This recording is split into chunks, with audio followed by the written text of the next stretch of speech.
Hello and welcome to the latest in the PDA Society's series of webinars run in partnership with leading professionals in the field. Today we're delighted to have Phil Christie and Ruth Fidler from Autism Associates with us, who are going to talk about education support and strategies for children with PDA. Following their presentation, which will last about 40 minutes, there will be a question and answer session for a further 3/4 of an hour or so. Please do ask questions at any time during the webinar by typing in the box under your screen, and we'll go through as many as possible. Just a few practical points before we introduce Phil and Ruth. If you have any difficulties with viewing the webinar, please try making sure that you have a really good broadband connection, and if you're using home Wi-Fi, that there aren't other devices connected at the same time. You could try using a different web browser, such as Internet Explorer or Safari instead of Chrome, or clicking the View Alternative Stream button under the main window. And please remember that a recording of the webinar will also be available to watch on demand within 24 hours. I'd now like to introduce Phil and Ruth, although they'll already be well known to many of you. Phil is a consultant child psychologist who established the Elizabeth Newson Centre in Nottingham and now works on an independent basis. Phil was Director of Services and Principal of Sutherland House School, a non-maintained special school, for 30 years, in addition to overseeing the ENC. Phil has a particular specialism in pathological demand avoidance.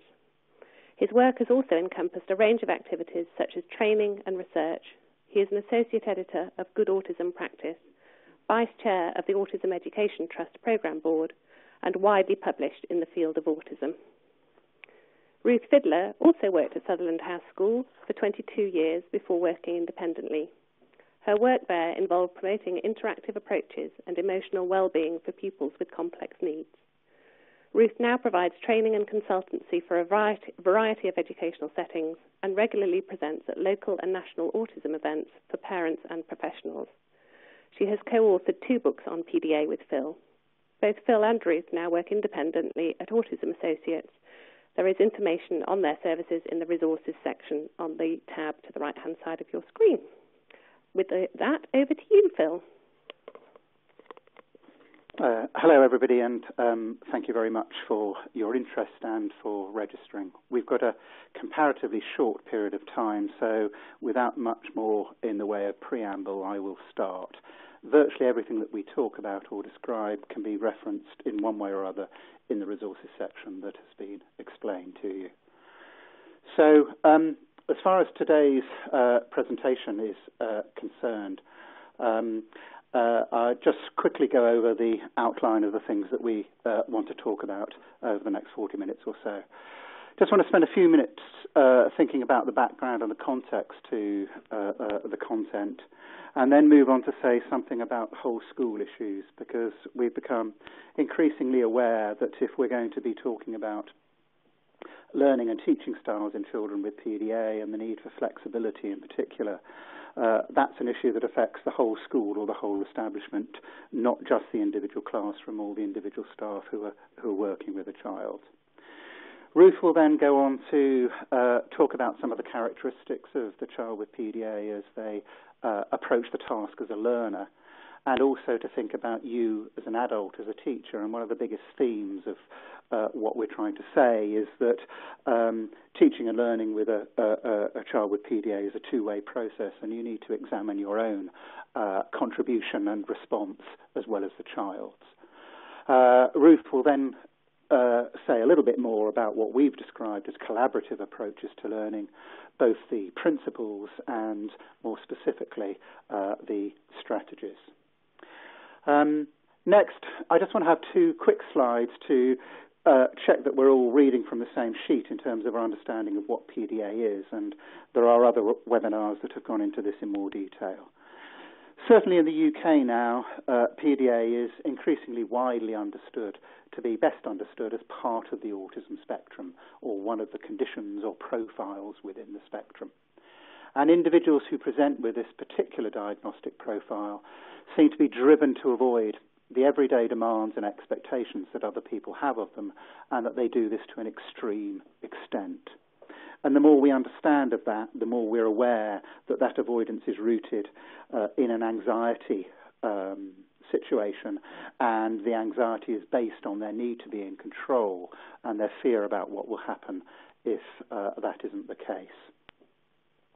And it was Elizabeth Newson who first identified the main features of PDA in terms of identifying the profile, and I'm not going to run through all of them, but just quickly looking at the ones in blue.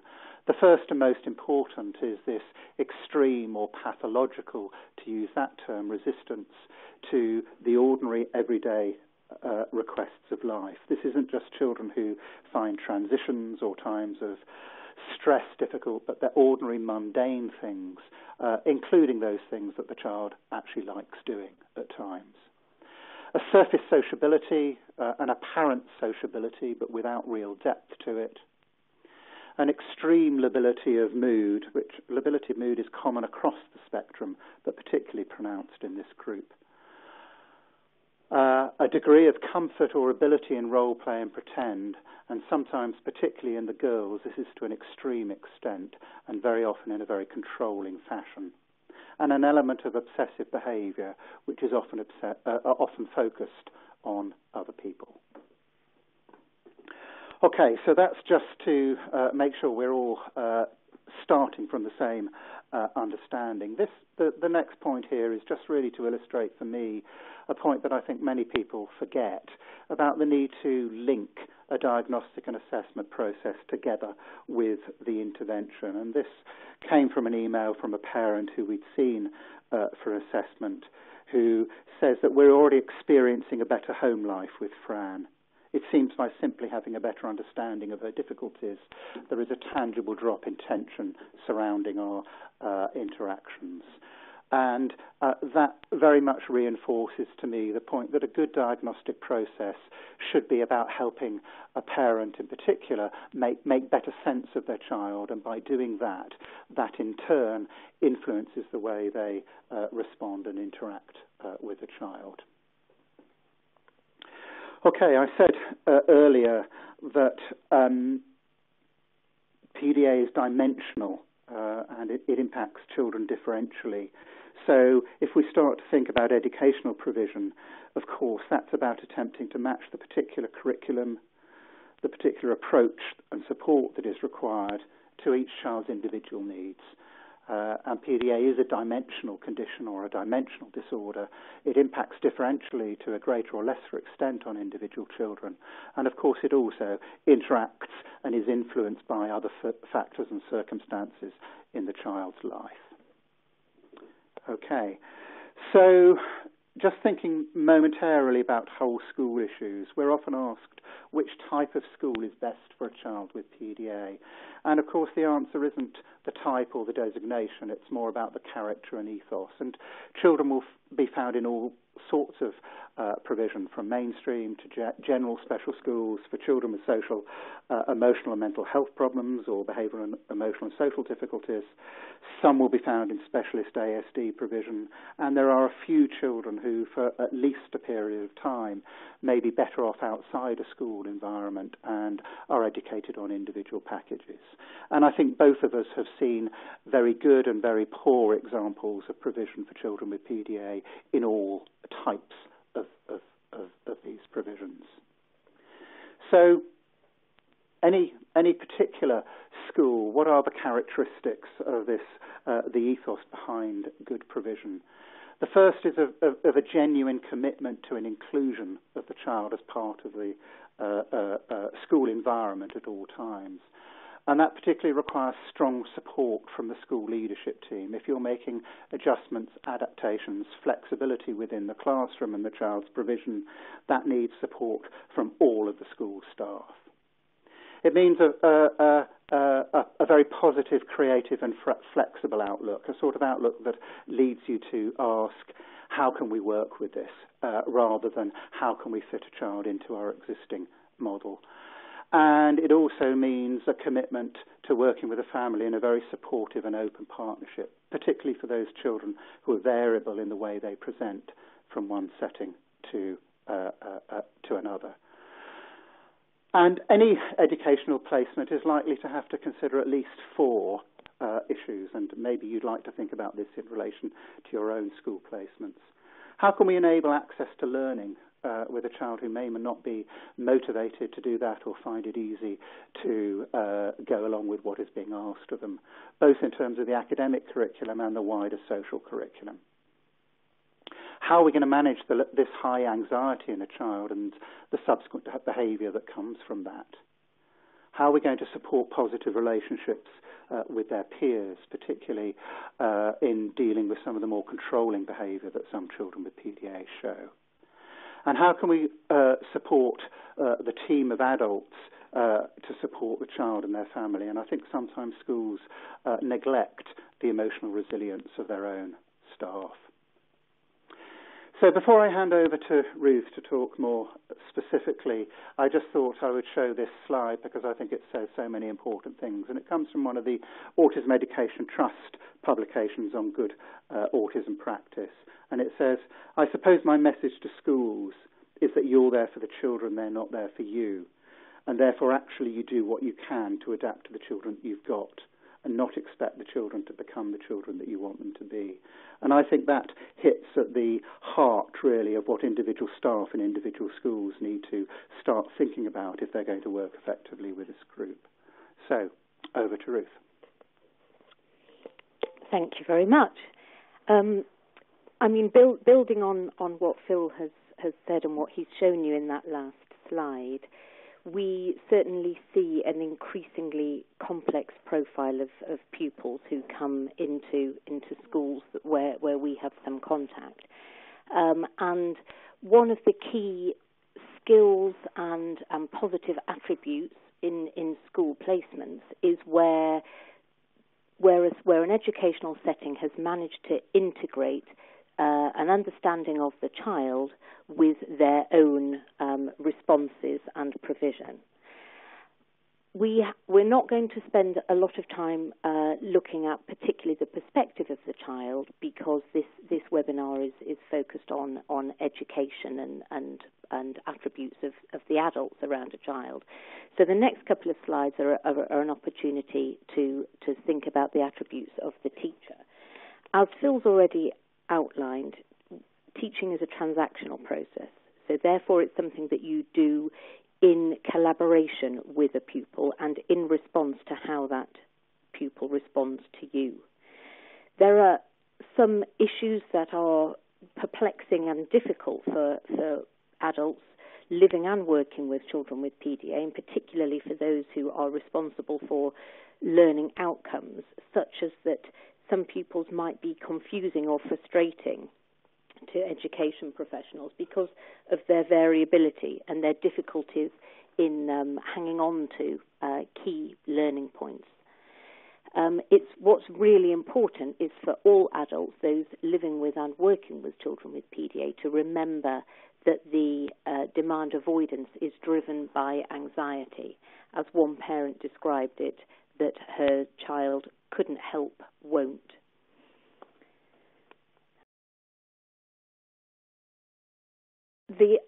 Moving on from that, other attributes of adults and specifically teachers is how important the quality of relationships is with these youngsters, and that investing time and energy into developing good relationships where that child feels that they can trust the adult, where that child feels comfortable with that adult, where that child feels sure that that adult believes in them and likes them, those are not only going to provide good outcomes for the children, but that's going to have a much more positive tone to their whole engagement with the school process. What that will mean is that these adults will need to develop more individualized style and certainly be more intuitive and responsive to children in the moment than would be the case with more structured approaches that are often used with children with a more typical presentation of autism. In addition, I hope it goes without saying that confrontation should be avoided where possible, and expectations should be disguised and minimized, but that doesn't mean that there are no expectations.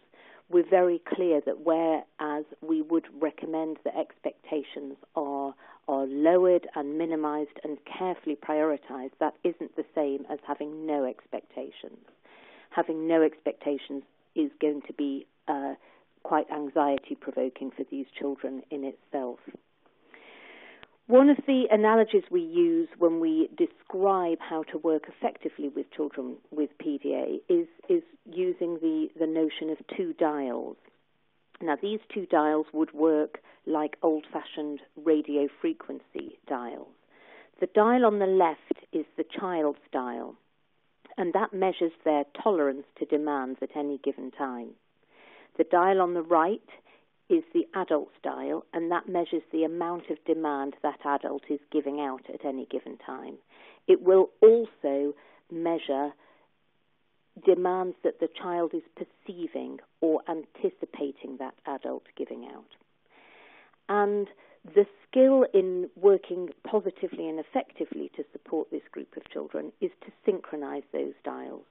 So is to have a synchronicity between the amount of tolerance a child has at any given time and the amount of demand that their environment and the adults around them are giving out.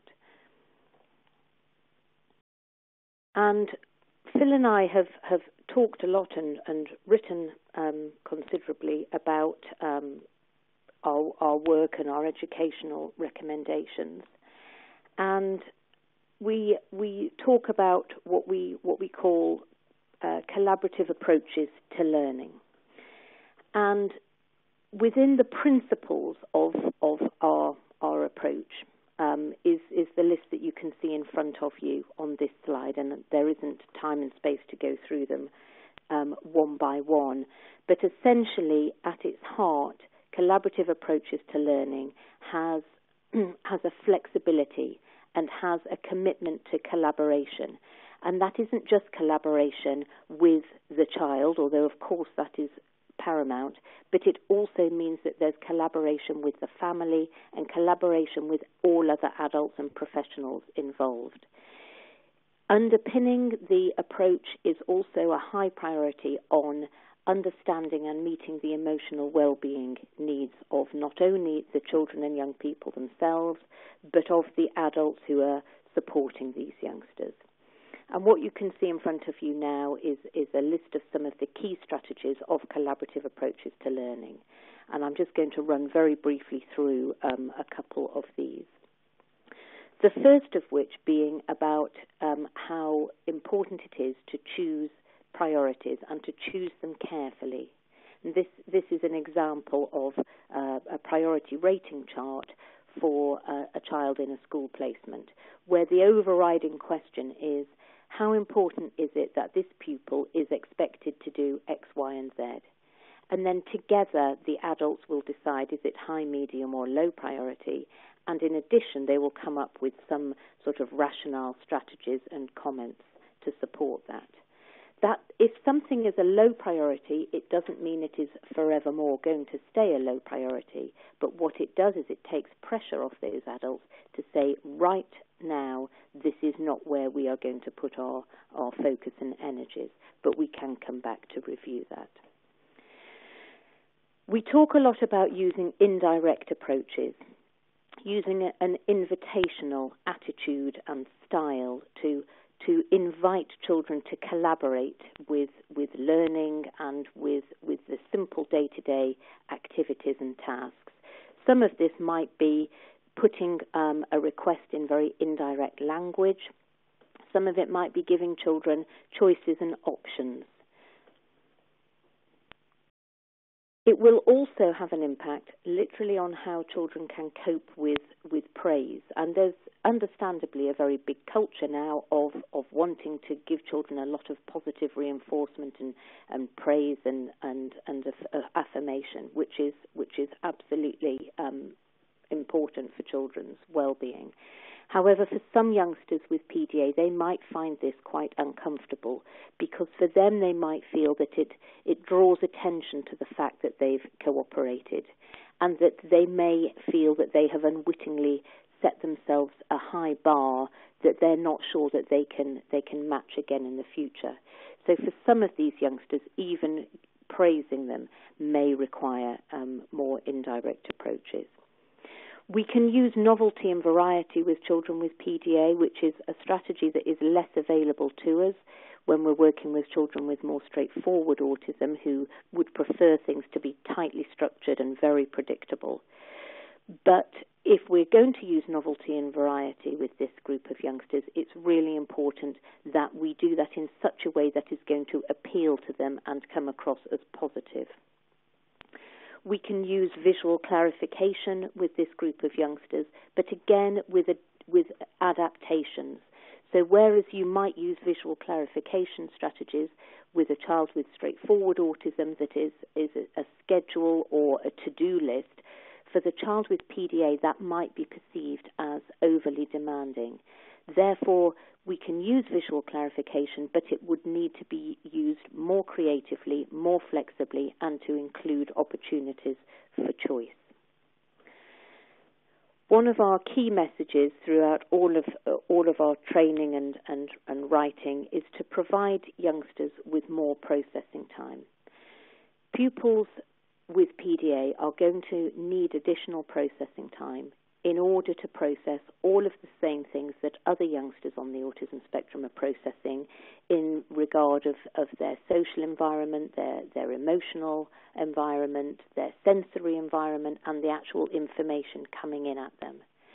In addition to that, youngsters with PDA are going to need more processing time to cope with, can I deal with cooperating at this particular moment in time? There's another really important aspect to allowing more processing time for the youngsters with PDA, and that is that if you are allowing them more processing time, that by definition gives adults more processing time. And because we often need to do quite a lot of problem solving and often under pressure and often quite quickly, having a few extra minutes of processing time and thinking more creatively and flexibly ourselves can be a real advantage. One young man that I used to work with talked about his PDA in these terms. He said, PDA is irritating because most of the time I want to do stuff, but something gives me the urge not to. If I say I'm not going to do it, then I can't do it because I've said I won't and I can't back down. My new technique now I'm older is to think, try not to say anything when I'm asked to do something. If I can stop myself saying I won't do it, then I can leave my options open. That means I can get used to the idea of cooperating and I might be able to do it. So this young man is talking about needing more processing time. He's also, by expressing this, asking for some sort of contract with the adults around him to say, look, this is what it's like for me. Please, can you give me more processing time? And that's something that you can work with collaboratively. We need to prioritize minimizing anxiety and maximizing emotional well-being in this group of youngsters. And that has two aspects. The first is that we need to do everything we can to avoid raising anxiety in the first place, particularly in school settings where there are a lot of demands and they're very, very busy environments. But we also need to take time to consider what are we going to do to reduce anxiety on those occasions where, unfortunately, we haven't been able to avoid it getting triggered in the first place.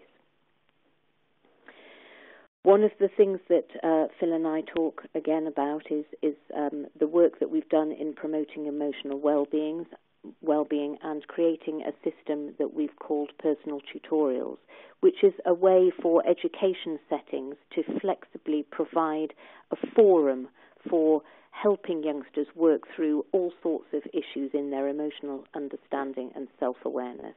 And the slide that you can see in front of you now highlights some of the issues that might be covered in these designated sessions. In addition, there are a few other key points that will need to be considered in meeting the educational needs of this group of youngsters. Firstly, as I've already highlighted, schools are very busy and often overwhelming places. They are fraught with all sorts of demands, many perceived demands and covert as well as overt demands.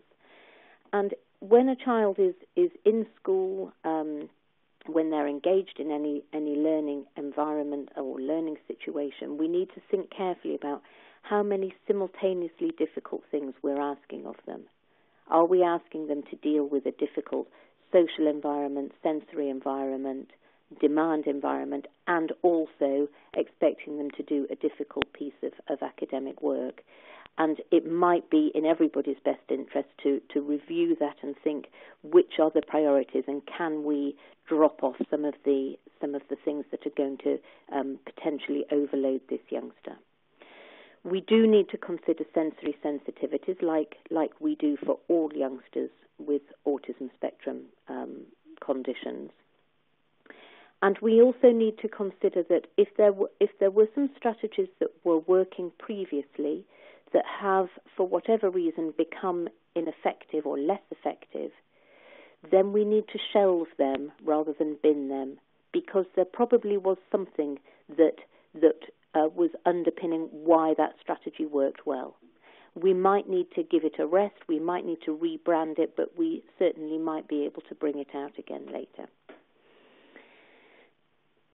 And then, just in summary, the slide that you'll see in front of you now highlights a lot of the key points in the work that Phil and I do, and the publications that we've worked on together. So it's about understanding that PDA is a profile within the autism spectrum, as Phil said, one of the autism spectrum conditions. It's key to understand that it's anxiety that is driving the need to control and avoid the everyday demands. It's important that we promote the emotional well-being of this group of youngsters and support them to develop self-awareness so that they have a good understanding of themselves, of their strengths and of their weaknesses, and of things that are going to support them as they mature. It's important that we recognise the impact of demands that they will perceive or intuit, as well as actual demands that are given out to them. It's important that we look at prioritising which issues are the core issues to address, and that we collaborate regarding strategies and the rationale for this. In doing so, we use flexible, creative and indirect approaches which allow more processing time. It's really important that we build and maintain positive social relationships with and around these youngsters, and the positive social relationships that these youngsters have with the adults around them are going to be key in that. And it's also important that we don't neglect to support the adults who support the children, both at school and at home. I think we're going over now to some questions, so I'm going to hand you back to Vicky for a moment. Thank you. Thank you very much, both. That was really interesting and informative. We've had a couple of questions just to pick those up on people who either weren't able to join at the beginning due to their child having a meltdown. Well, we're used to that. And some other sort of little technical blips. Please be reassured that a recording of the webinar will be available. A link will be sent out to you via email, and it will also be placed on the PDA Society website within a day or two afterwards. So if you have missed anything, please don't worry. We've got some, there's also lots of resources. Phil and Ruth both referred to some books, and there's resources in the tab on the right-hand side of your screen where you'll be able to get more information with lots more details available on the Autism Associates website and the PDA Society website. So we're now going to go on to the question and answer session. We'll answer as many as we can, but obviously we've only got limited time available with Phil and Ruth, so we'll go through as many as we can, and any that we don't manage to respond to, we will reply via email. So a question to begin with about school refusal. We have a question from New Zealand, because we've had people accessing from all over the world, and recommendations for a teenager who is school refusing. So shall I start with you on that, Phil? Okay, yeah, I'll start, but then probably also hand over to Ruth from her point of view. Yeah, I mean, The issue with the term school refusal is it seems to place all the responsibility for that on the part of the child refusing to go. And certainly we see many children with PDA who go through spells or periods in their time where school isn't working for them, and for one reason or another they're reluctant to go, or they go late, or they don't attend for a period of time. And I suppose the starting point is to try and understand what it is from the child's perspective that makes life difficult for them in school, and for school to try, therefore, to ameliorate those concerns as best as they can, looking at it from the child's point of view rather than from their own point of view in terms of the school's expectations on attendance. And I think key to any child's settled and successful placement is that they actually buy into that. And certainly within the specialist school that we ran and we worked with, we had quite a number of children who came to us with a history of a long period of time when they hadn't been to school at all. And our starting point was always, how could we make that as easy for them as possible? How could we make them want to come? And that might be about having particular favourite activities that they would engage with. It might be, to begin with, that they only attended school for particular areas of the curriculum that they liked. It may have been about starting the school day for them at a different time with the objective to build it back up. But as I say, I think the key to all of this, and I think Ruth talked about that when she showed her slide at the beginning with the cogs and wheels on it. It's about trying to see it from the child's perspective first. But I shall pass you over to Ruth, who may want to add to that. Thank you very much. Yes, I mean, I certainly obviously would endorse everything that Phil said. It's really important when we're supporting children who are finding it difficult to attend school for any period of time for whatever reason, that we have as good an understanding as possible about why that is, of what school means to them. Why is it worth their while to go to school or not? And what are the key activities that make school worthwhile, and who are the key relationships that make turning up at school worthwhile? This is back to my point that I made earlier about how important it is for the adults who are working with children from educational settings to invest in that relationship, because often it's building that relationship with a child, maybe at home for a while, if that's where they are spending most of their time, and then extending that to meeting them outside the home and hopefully in the end at school. It's also looking really carefully at the school environment and the school site, so that there might be some areas of school that are more or less comfortable for that young person to go into. And thinking quite flexibly about, well, if they have a preferred part of the school or building on site, what are the activities that they can do in that section of the school, with whom, at what time of the day, and for how long. And that if you are building up time that a child is spending in an educational setting, not only is it motivating and meaningful for them to be there, but that you're not bleeding it dry. You're finishing that session at a time when the child is leaving motivated to come back another day. Thank you. Thank you both.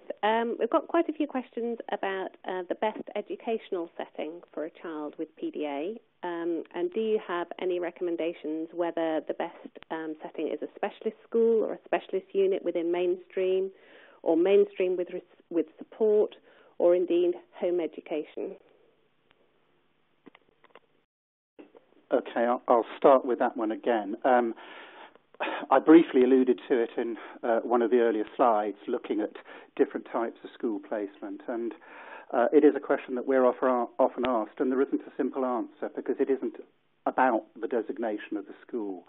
It's about the capacity of that school to be flexible and engaging.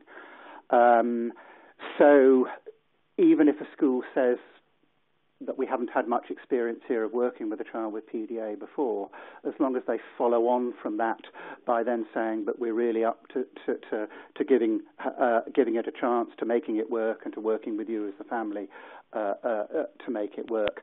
That's a starting point.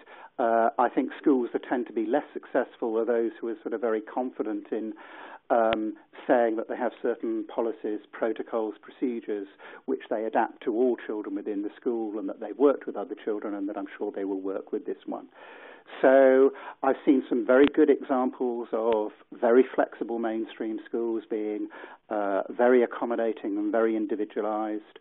I've seen some very poor examples of specialist ASD provision who feel that their usual procedures of structure, routine and predictability are sufficient and enough for all children. So really it is about that capacity to be individualized, to be flexible, and to listen to and collaborate with parents and other professionals and the young person themselves to making it work for them. Mainstream schools tend to have certain advantages, don't they, in terms of age-appropriate peer groups, in terms of age-appropriate curriculum, which sometimes specialist provision finds more difficult to provide. Specialist provision tends to have greater advantages in terms of more experienced staff and greater staff numbers, but sometimes it's about marrying all of those things together to arrive at the best package. As far as home support is concerned, which I think was the last point to that question, again, I think I alluded to the fact that there are some children with PDA or at certain parts of their school careers for whom school might not be the best place, and some form of alternative provision, which might be home education, it might be a carefully tailored educational package, seems to take out some of the stress and anxiety and seems to allow for a very personalised approach. My own view is that that should always be done with a view to trying to reintegrate a child into a school placement, even if that begins very gradually with them attending certain times during a week for particular curricular activities or whatever. But the long-term outcome is to increase that as much as you can. Ruth may add to that, but no, she's shaking her head. So I shall pass you back to Vicky. Thank you very much for that. We're passing the phone between us, as you may have gathered, so so we'll see who wants to take the next question. We've had a couple of questions that relate to reward and punishment and reward and consequences. Do these ever work? And in cases of problems like violence, what options are there other than time out and suspension? What non-traditional consequences and rewards may work with a child with PDA? So I'm passing over to Ruth now. Okay, thank you very much. I have got some things to say about that. That was a pretty massive question, actually. There's lots in there, isn't there? Yes, certainly it's our experience that sanctions and rewards don't tend to work in the traditional way or in the way that you might anticipate for children with PDA. And I think part of that is that children with PDA are going to feel more uncomfortable the more restricted they are. And even although we might put a reward system in place because we are intending that child to be positively reinforced and to be literally rewarded for doing something that we decide is a positive behaviour or achievement, the reward systems in and of themselves can feel quite demanding for children with PDA because they usually come with a set of expectations. Now, that doesn't mean that children with PDA shouldn't have rewarding experiences, because of course we want them to have rewarding experiences, but it might mean that we have to structure it in a slightly different way. We might structure it in a way that appeals to their sense of novelty. One young man I used to work with used to enjoy rewards, but we'd have them as a sudden surprise, what he called bonus features. And so he had all the positive emotional experience of being rewarded and praised, but without the pressure of it. Another youngster I used to work with felt that he actively didn't want to engage with the other rewards system that they had in place in his class, because he felt that it was a pressure, and he felt that he didn't want to be judged by the same standard as other people because he was very perfectionist in his expectations of himself. Therefore, if he wasn't first at the top of the leaderboard, he'd actually feel worse about himself than if he'd not had the reward system in place at all. And for him, we came up with a system that was much more individualized, that was less public, where he had access to activities that we knew were going to motivate and regulate him, separate to those activities that he had as rewards, and he very much led his own reward system. I've forgotten one of the other little points at the end of that question. Can you remind me, Vicky? Well, some questions to do with violence as well. Oh, yes, yes, consequences. That's right. Thank you very much. So whereas sanctions may not work terribly well for youngsters with PDA, that doesn't mean to say that we don't need to have in place some consequences. And that's part of helping these youngsters learn to navigate their social environment and their community environment safely. Some of those sanctions might start with younger children at just being natural consequences of something is not available because, unfortunately, it got broken during an incident. But that doesn't come with an additional punishment, or it doesn't come with an additional judgment. It's simply understood as a consequence.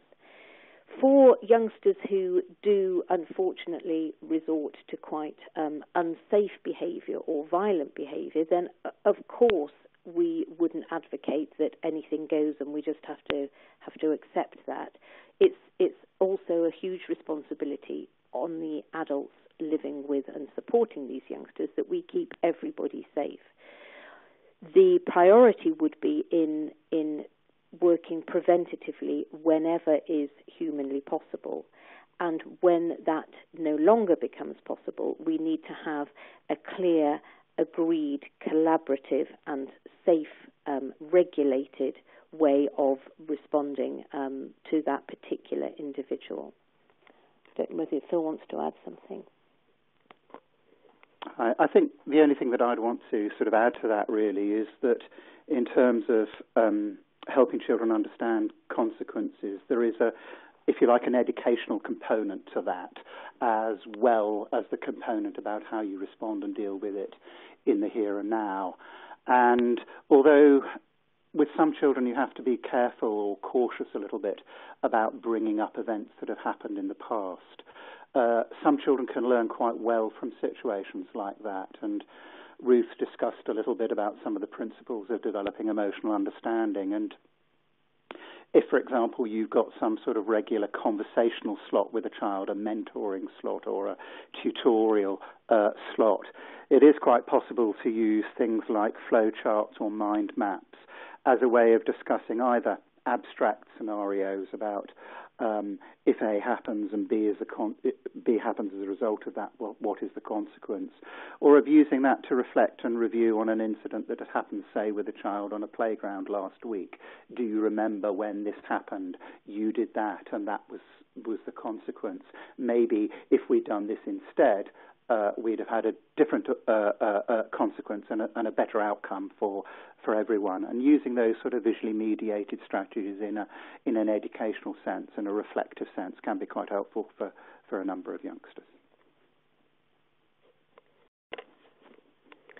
Thank you both. We've got a couple of questions that relate to masking. So this is where the child seems to perhaps be a model pupil at school and exhibits explosive and more challenging behaviour at home. So a couple of questions related to this. How common is masking, and how do you get school to understand that it is masking and to still provide support in school even though the behaviours are not being shown in school? So I'm going to start with Phil on that one. Okay, thanks. I mean, as is always the case, what seems like a simple question has quite a number of components, and I'll try and deal with as many of those as I can. First of all, in terms of how common it is common enough not to be surprising, I think, and it's also not that uncommon across the autism spectrum for that sort of masking of behaviour to happen. And Ruth may want to say a little bit more about it, about an aspect of that, but I think that is especially common with females, with girls on the autism spectrum. I think it is probably also a little bit more common in children with PDA than it is more generally across the spectrum, and that degree of variability can be very confusing to both parents and professionals. It can be confusing in terms of getting the diagnosis in the first place. It can be confusing in terms of trying to understand what is going on in the child's mind and why that's happening. And it can be confusing because different people are seeing different presentations of the child. One or two parents have described it to me as though it's like their child puts on a school uniform for the day and becomes somebody else.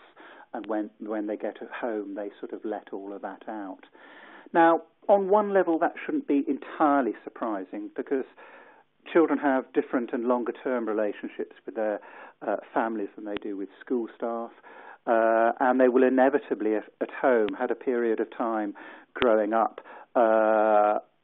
when routines and rules and all of those sorts of things were put into place before the parents understood the nature of the child's needs, whereas that may not have happened in school. So that's not altogether unsurprising. When I, seeing children for assessment, used to get that picture of variability given to me, that the parental accounts were quite different from those being reported in schools, I often found that once you actually scratched the surface a little bit more and started speaking to the school in more detail and more individually, sometimes more information came out about the child's behaviour than was in the written accounts and written reports or the public presentation of the school. So I think that's always worth doing. And sometimes children, particularly at a younger age range, are better at masking that than they may be as they become older. I think from the school's perspective, the message is never disbelieve what's happening. And the other message from that is don't be too judgmental if those differences are in place. It's about trying to understand why that is, rather than attribute blame or see one setting as being superior to another. In one piece of work I did with a child where that was very much the case, eventually with the parents' permission, I showed at a meeting where all the school staff were present some film of the child at home, and the school were completely surprised, but surprised in a constructive and positive way rather than in a blaming way. So sometimes that sort of backing up of information in a reasoned way can be helpful. Thank you. I just want to add a couple of points to that. Firstly, to reiterate what Phil was talking about in terms of girls on the autism spectrum, and of course certainly girls with PDA, who often are described as camouflaging or masking or masquerading at school compared to how they are at home. And some of that might be explained by the fact that these girls are more socially competent or socially motivated than some of the boys on the autism spectrum, and that they are therefore putting themselves under a lot of additional stress and strain by working very hard to fit in, even if that comes at a price emotionally for them. And then thinking as well about what schools can do and the difference that schools can make. As Phil's already pointed out, the first key area is that schools don't disbelieve families, that they work collaboratively and that they understand that this is a different aspect of the same child. Therefore, We're in this together. What can we do? How do we understand this individual better? And how do we work more effectively and collaboratively? And I've certainly seen that in some of the consultation work that I've done where I've been supporting between school and home and other agencies, a girl or a couple of girls with autism and PDA, where there's a big difference between how they are at school and how they are at home, and making some adjustments at school, even though on the surface the school may feel like, well, I'm not really sure why we're making these adjustments. They don't appear from the outside eye as being strictly necessary. Those have immediately had an impact on that girl's overall well-being and their ability to attend school, their behaviour at home, their general regulation, their engagement with some of life's very simple things like their sleep and their eating and toileting type of habits as well, and that making some changes in school, giving those children a bit more support in their emotional well-being, offering them regulating activities, offering them more choices within a timetable, offering them an amended start or finish time to the day, has had an enormous impact on them overall. Thank you both very much again. We've got some questions relating to training for teachers and care home staff, and what sort of training you would recommend for them to reach a suitably knowledgeable level to be able to successfully handle a child or young adult with PDA. So I'm going to start with Ruth on that one. Hello. Sorry, we were just umming and ahhing about who has the phone then. I mean, again, it's a little bit how long is a piece of string. That's a very broad question. Of course, it's going to be really helpful for people who are working with a child or young person with PDA to have a good understanding of what PDA is. It's also going to be most effective if they are able to work with that as their basis and then looking specifically at this individual.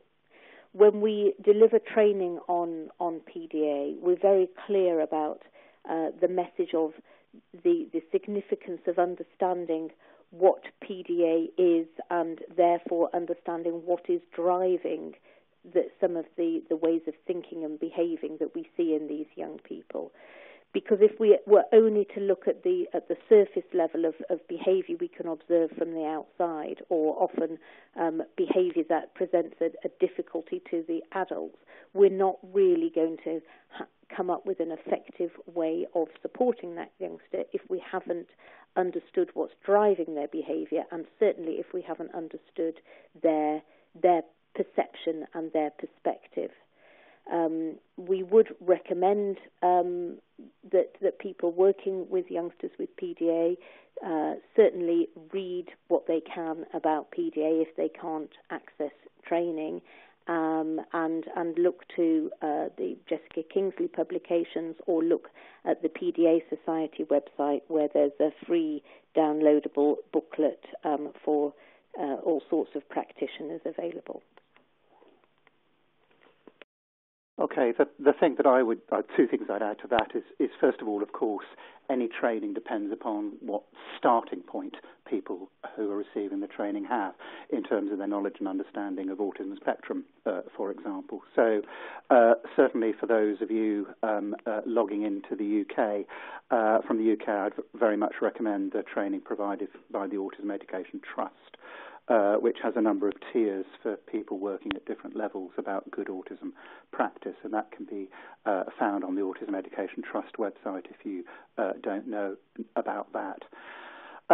Secondly, in terms of sort of more PDA-specific training, increasingly now autism teams, autism services, etc., are recognising that they're working within their service with a group of children for whom the more conventional ASD knowledge and understanding is less effective, and are beginning to develop their own PDA-specific training. So there may be teams available in your locality able to do that. The other point that I would really want to most endorse, though, is if a school is looking at training, ideally that should be delivered to the whole school staff. And it's one thing that a particular teacher, a particular teaching assistant, or a group of staff working with a particular child go off and do training or have training. And that can certainly improve aspects of their practice, but to make, I think, a real embedded difference to the educational experience of a child, ideally that should be delivered to the whole school staff so that people understand why particular adaptations are being made in the way this particular child is being managed, for example, and that particularly the leadership team in the school are included in that so they're able to oversee and support the flexibility. And when Ruth and I deliver training to schools, we won't do that to schools unless they commit to members of the leadership team being present for the training, and I think that's really important. Thank you. Linked to that question, but perhaps taking it back a slight step, what if schools have never heard of PDA and just think the child's being naughty? How aware are schools now of PDA, and how do you actually sort of tackle that first suggestion that PDA may be the profile that best describes your child from a parent perspective? We're going to start with Phil on that one. Well, as you say, that is a step back, and I suppose that's particularly likely or potentially likely in the case where a child's behaviour seems to be less problematic in school than at home. And, we are still, to use that rather hackneyed phrase, I suppose, on a journey in terms of developing a true awareness and understanding of PDA as a condition. And if a particular parent is finding reaching that agreement or consensus or shared view with the school on the nature of their child's difficulties, that probably means they're also having that sort of difficulty with other professionals. Although sometimes if a parent has one other professional on board, if you like, say a speech and language therapist or whoever that might be, who shares that understanding of that child's profile, that can help them in terms of their discussion and dialogue with a school. And, my message to any parent wanting to open up that dialogue with any professional, whether it's schools or whether it's a supporting medical professional, is that, of course, there is a variability in different professionals about how much they're prepared or want to listen to parents, and that varies enormously. And I think from the parent's point of view, it's about trying to adopt an attitude that is assertive in the proper sense of the word, which doesn't mean sort of forcefully trying to get your view across, but going to meetings, going to discussions armed with as much information as you can about the condition, about the ways in which you think your child's profile fits that condition, and in terms of your views about, well, these are some of the things that are implications of that condition for my child in the way that they're best supported and managed, and try to use that information as a starting point for a dialogue. Thanks. And just to sort of build on that, really, is looking really carefully at for a family of thinking what are the key differences that you perceive in your child. What are the sort of typical things that you are aware that your child might struggle with, and you might look for some of that in autism spectrum differences, and then as well as that, alongside that, in PDA differences. To remember that although some of us may have a view and may feel uncomfortable to a degree about the word pathological being in the diagnosis, that actually does say something really important. And what it says is that the behaviours and ways of thinking and differences that we see are happening to a pathological degree, i.e. they are happening outside the range of ordinary to a clinically significant level. So it wouldn't be unusual for a family to say to their child's school that he doesn't really like doing homework, or she doesn't really want to get up in the morning or tidy a bedroom or whatever.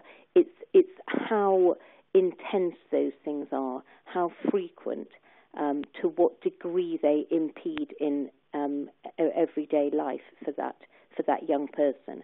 And also then looking carefully at, as a family, at what are the sort of strategies that you have slowly and carefully developed over time in order to support and manage your child, and to be able to talk to schools about, well, why are these things effective?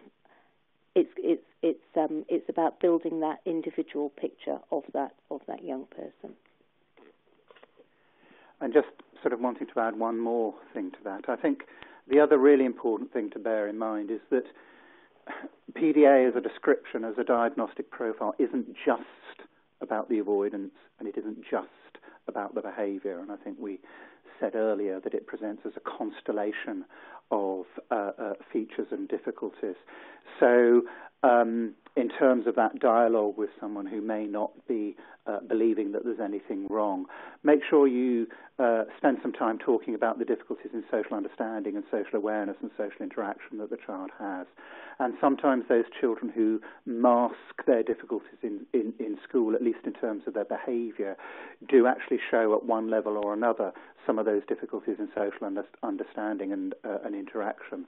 And at least that might give you some joint starting point where you can agree with the school, yeah, there are some things here that this youngster is finding difficult. Thank you. We've got a couple of questions that relate to older children and adults with PDA. So I'm going to give you these together so that we don't have to have too much passing the phone around. So first part of the question is, what sort of outcomes have you seen for children that you've been involved with in terms of work, relationships and friendships? Have you found that it becomes easier for the individual with PDA to cope with over time, and what sort of outcomes have you seen? And the second half of the question is that now that it's accepted that local authorities are responsible for young adults up to the age of 25, what comments, if any, can you make about provision for post-18? So two-part question, sort of likely outcomes for children that you've seen with PDA, whether life gets any easier for them to handle over time, and what sort of outcomes you've seen for them, and provision post-18. So I'm going to start with Ruth on that one. Thank you. That again is a big question, so I'll make a start somewhere, and then I'm sure we'll pass the phone between us. I think there's a lot more that we need to know about outcomes, and a lot more that we need to know about adults with PDA, and we, in all of our work, need to remember that there's every reason to celebrate what we do know, but there's also every reason to remind ourselves of what we don't yet know. My response, if you like, to what is my experience of outcomes is not based on particular research, especially, but is more on observations of youngsters who I've known over time. And I think that there are probably a couple of themes that hopefully hold true for those youngsters. And one of them is that as you move from being a child to an adult, part of that process is that you have more control and influence over life's little choices, what you do, when you do it, how you do it, what you wear, what time you turn up to things, what you eat. And for some individuals with PDA, not surprisingly, that can really suit them. And then alongside that, you have all of the natural processes of maturing, of improving self-awareness, of understanding ourselves and how we work, and what works well for us and what works less well for us. And a lot of the work that we have done and that we would strongly recommend is very much supporting all of that. So it's in terms of the promoting emotional well-being type of work, it's not just putting things in place that are wrapped around a child to support them, but it's really trying to extend that so that those children and young people begin to embed their own systems for regulating and for developing self-awareness and for managing social relationships and for coping with stress and anxiety, etc., so that these are important skills that they can move forwards with into adulthood. And certainly there are a couple of adults who we know who have jobs of a kind, and maybe some of that again is work that can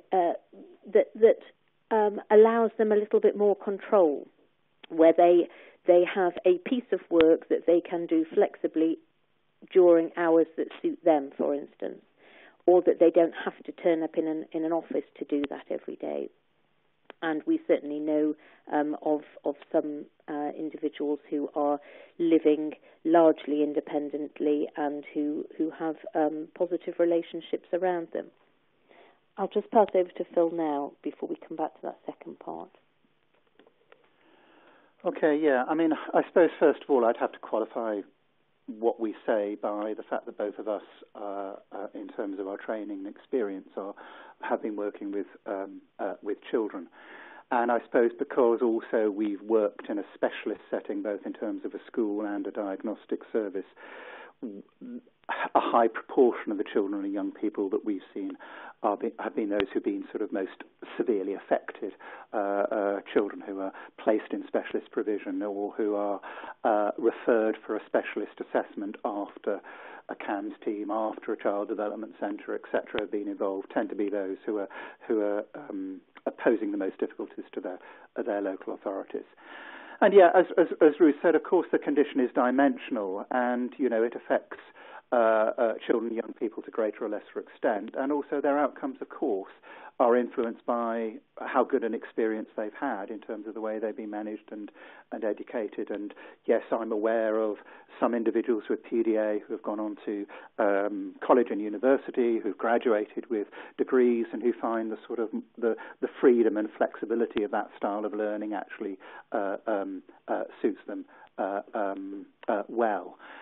But I suppose without being pessimistic, the data for children growing up on the autism spectrum in terms of their outcomes is in many ways not all that positive. The incidence of mental health conditions in people with autism spectrum disorders is well documented, and the lack of successful educational and employment opportunities for people on the spectrum is also well documented, and the National Autistic Society and other organisations are campaigning and trying to improve that situation, as indeed are organisations like the Autism Education Trust in doing some work on trying to make exam accommodations work better for learners on the autism spectrum.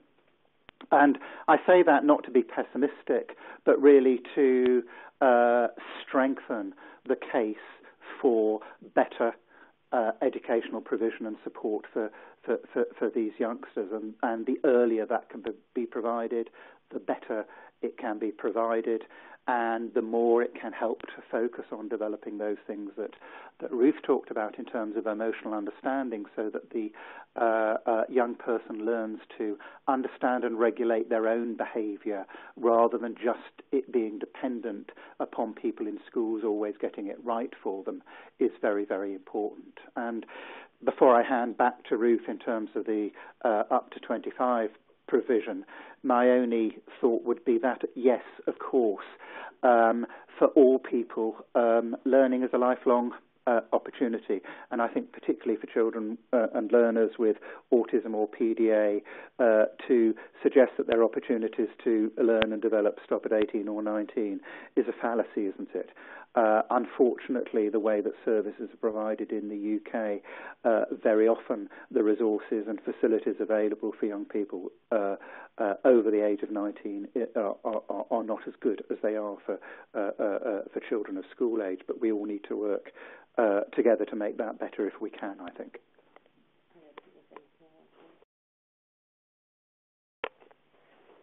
Great. So we're just going to try and take two more questions. So the first one's fairly practical about one-to-one support and EHCPs.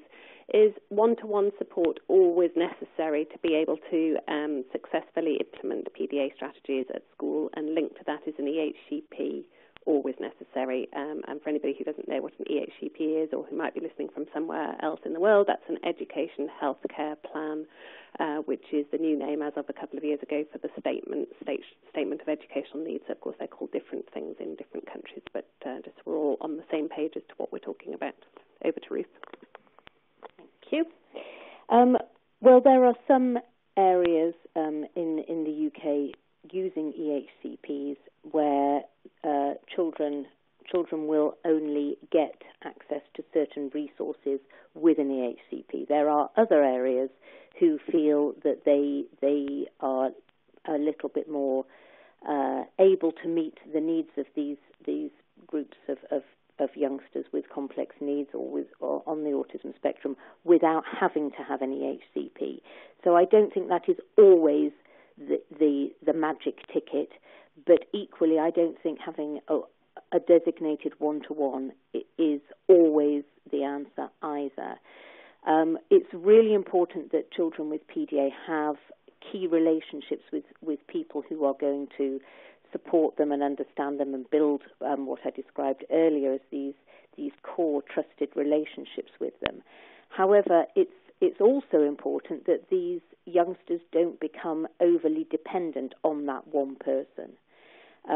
Partly for very practical reasons, because that person might be ill one day or might need to go on a course one day or whatever, but also because children with PDA can sometimes develop overly close fixations or negative fixations with a particular individual, and that might be a member of staff, it might be another child, it could be somebody in their family, and we need to work carefully to ensure that these children have the right supportive relationships without those relationships being so close that actually they represent restriction. What we might suggest is, as a child is starting at a new placement or in a new part of a school or setting, that they might begin with one or two key relationships, and maybe one of those people does have some one-to-one responsibility for them, but that over time that those relationships are extended, so that you might have 4, 5, 6 or so people who are working effectively with that youngster. And those different people might have different skills or different interests that can also appeal to the learning opportunities that are going to engage a pupil with PDA. They can continue to provide various aspects of expert knowledge or of novelty or of a change of scene because it's a change of face, and those can be really useful strategies for these youngsters too. Do you want to add something? No? Okay. Thank you. So the last question is going to tackle the topic of diagnosis from several different angles. First of all, is a differential diagnosis of PDA essential in order to unlock the appropriate PDA strategies? And linked to that is there's quite a few people who've got diagnoses of assorted other things, some of which are ASD with demand avoidant tendencies or with a demand avoidant profile or just ASD or diagnoses of other things. So again, what comments can you make about the diagnosis of PDA as a standalone or as a profile within autism, and how essential is that differential diagnosis to unlocking the appropriate support strategies? So I'm going to start with Phil on that one. Okay, thank you. The difficulty always with a question like that is there aren't generalities that apply to everybody in every situation, and using a word like essential is probably not the best starting point. So just commenting generally about sort of my position, my stance around diagnosis. First and foremost, the term that I would use relating to PDA is that of a diagnostic profile. Some people may want to use a term like conceptualization or diagnostic framework, diagnostic understanding, but essentially that we're talking about a diagnostic profile. And that our understanding as of where we are today is that PDA is best understood as a diagnostic profile within the autism spectrum. And certainly that is the way that now the National Autistic Society regards it, so that another diagnostic profile within the autism spectrum may be that of Asperger's syndrome. PDA sits as a diagnostic profile within the autism spectrum. Now, the other important thing to bear in mind in this, and the sort of research led by the Institute of Psychiatry team that Liz O'Nions is the sort of lead author on, has suggested that PDA is dimensional within the autism spectrum. And what that means is that it's not a categorical condition. It's not that you've either got it or you haven't, but all the features that you associate with PDA in terms of the avoidance, in terms of the anxiety, in terms of the difficulties in social understanding, happen to a greater or lesser extent in all children across the autism spectrum. But where all of those features or characteristics that make up PDA happen at a sufficient level of intensity or severity, then that constitutes a separate profile. Okay? So, therefore, there are a group of children for whom a diagnostic profile is the clearest way we can have of understanding that child's picture. There may be other children who perhaps don't meet the criteria for the full constellation, who might better be described as having an autism spectrum disorder with some demand avoidant features.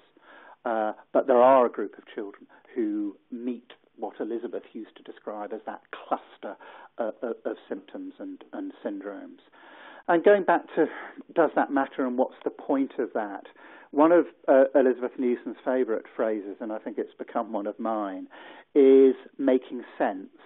And her view of the diagnostic process was, how can this diagnostic process, how can this formulation, how can an understanding of this profile make better sense of the child or young person, make better sense of them to the parents, make better sense of them to the teachers and educational professionals, and for the child or young person themselves, make better sense of them. And in terms of, therefore, how essential is a diagnostic understanding to the educational process, I think in almost all situations it's very important because it provides us a framework for understanding.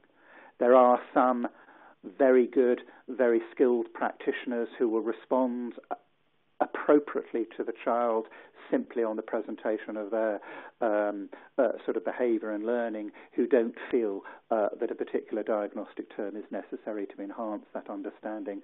But I think for most of us it does. And there are some parents for whom a particular diagnostic category makes little difference to them as long as their child's needs are understood. But I think for the majority of parents, a diagnostic profile, a diagnostic understanding does help make better sense. Unfortunately, that's all we have time for today. Thank you very much indeed to Phil and Ruth for their presentation and for all their really helpful answers during the Q&A session. Thank you also to everyone who's asked questions. I'm sorry if we haven't been able to reply to them all.